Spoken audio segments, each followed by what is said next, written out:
सुनिए, आप ठंड से कांप रहे हैं। यदि ऐसा करेंगे तो बीमार पड़ जाएंगे। महात्मा, हटाने में मुझसे पाप हो गया। ये नदी गंगा नदी की उपनदी है। इसमें नहाने के बाद मेरे पाप धुल जाएंगे।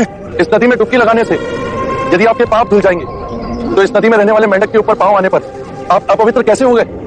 यदि आपको ऐसा लगता है कि नदी में डुबकी लगाने से आपके पापों का नाश होगा तो इस नदी में रहने वाली मछलियां, कछुए, सर्प, मेंढक, इन सबको अब तक मुक्ति मिल गई होती।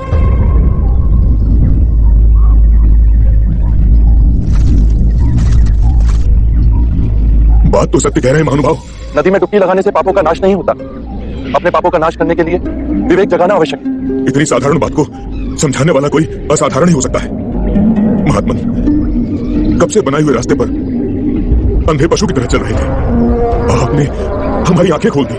हर वो बात जो लिखी गई, जो हमें सिखाई जाती है, जो असंख्य वर्षों से दोहराई जा रही, उसमें संदेह करना। अपो दीपो भवति, अपना दीपक स्वयं बनो। परंतु एक प्रश्न है, ये जो सारी विधियां हैं, रीतियां हैं, पूजा पाठ है, क्या ये सब व्यर्थ है?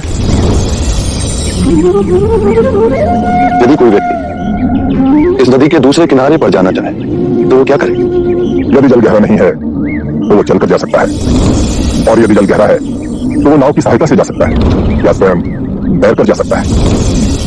यदि वो चलना ना चाहे और ना ही तैरने को तैयार हो और ना ही नाव ले जाने को तैयार हो, और वो कहे कि मैं प्रार्थना करता हूँ इस नदी का दूसरा किनारा स्वयं चलकर मेरे पास आ जाए, तब तो ऐसे व्यक्ति को मूर्ख कहेंगे, महामूर्ख।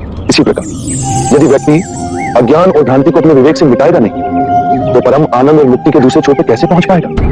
चाहे वो पूजा करे या अनुष्ठान या व्रत करे या किसी नीति पर चले, वो इस किनारे ही रहेगा।